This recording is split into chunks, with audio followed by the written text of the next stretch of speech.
Alrighty, you guys. So this is part 2 of my journey of me trying to figure out what's going on with my digestive health. Couple of things. I already did part 1. If you haven't already, again, my name is Barrett. I'm a certified nutrition, weight loss specialist and certified personal trainer and fitness nutrition specialist, you all. And I am going through a little bit of struggle right now that I want to take you guys along this journey with me, right? So if you're not following, follow me, Barrett Nutrition on YouTube, on Instagram, and right here on TikTok, you all. So about a month ago or so, I woke up one morning with really bad stomach pain, like in the pit of my stomach. The pain was so bad, it like freaked me out, right? And prior to that, maybe a week or so before that, I was having really bad GERD, acid reflux, heartburn, indigestion, a little bit of nausea that goes along with it.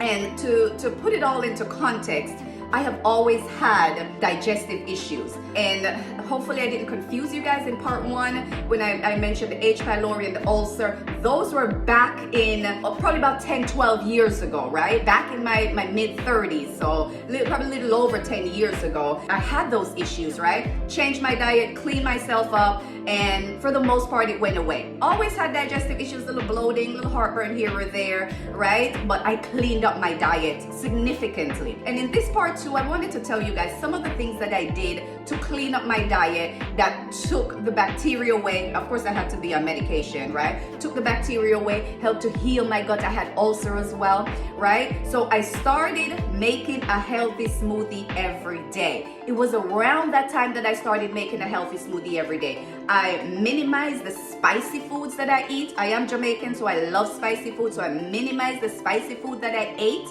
I minimized the fried foods that I ate, which I really didn't, but I wasn't as conscious about my overall health, so I was dabbling in fried foods a little bit more. So I minimized the fried foods that I eat. I started adding yogurt to my diet. I was never a big fan of yogurt, cream-based, milk-based stuff was just never my thing. But I started adding yogurt to my diet. And then once I realized that some of it was so packed with sugar, I did my research and I found that yogurt that is dairy-free, so it's made from coconut milk, and tried my best to find the yogurt that has, not as much sugar, right? So I added yogurt to my diet a little bit, right? And then what else did I add to my diet? One other thing that I did, you all, I actually stopped wearing my clothes that was so tight, right? So I realized once I was wearing clothes that was so tight right here, like those sports bras and those bras that snip in the front or whatever. I'm not a big bra person. You may or may not be able to tell. That's a whole different story. But I just got rid of them. I got rid of them because they were causing a lot of pressure and a lot of discomfort in this part of my stomach right here, right? So as I got done with the workout, I'm taking that bitch off because it was just so uncomfortable, right? I love my food really hot, so I had to be conscious of that as well, because I did realize that that's one of the things that actually aided in my discomfort. And I stopped eating after 7 p.m. It's another big change that I made in my diet. After 7 p.m., that was it. No matter what I'm doing, 7 p.m., I'm done, right? And on occasion, of course, life happens every once in a while. But those were the big things that I can recall, the changes that I made into my diet. I also add a prebiotic. The prebiotic helped me a little bit as well, but I found that the yogurt actually made a difference.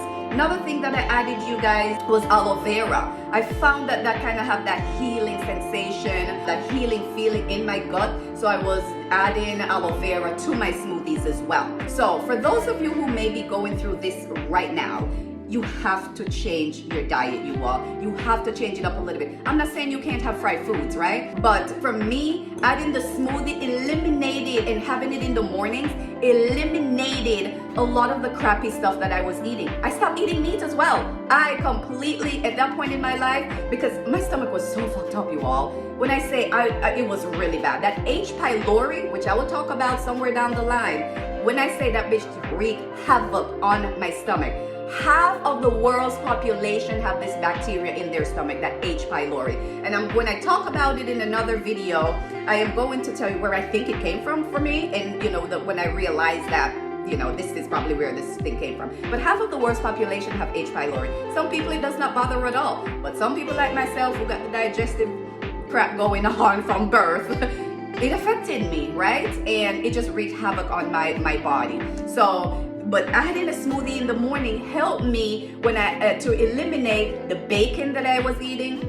Never was a big fan, but I ate bacon, right? The processed meat that I was having for breakfast, the real sugary pancakes and waffles and stuff like that, that stuff is gone. I cut, and that's the one thing I should have mentioned, I cut meat out, you all. I cut meat out, period. Only thing I was doing, actually that's not true. That is not true. I actually cut out pork and beef. I was doing chicken and fish back then. I was doing chicken and fish. I cut out pork and beef first. And I did notice a big difference once I stopped eating the red meat. A big, big difference. So I'm really trying to figure out what's going on with my digestive health right now. That's kind of just, making this stuff, it could be age a little bit, I don't know, right? Just kind of rear its head again. I don't know if I have an ulcer. I don't know if I have H. pylori. I don't know if I have the Barrett's esophagus. I don't know. But I've gone to the doctor and they have actually prescribed pantoprazole.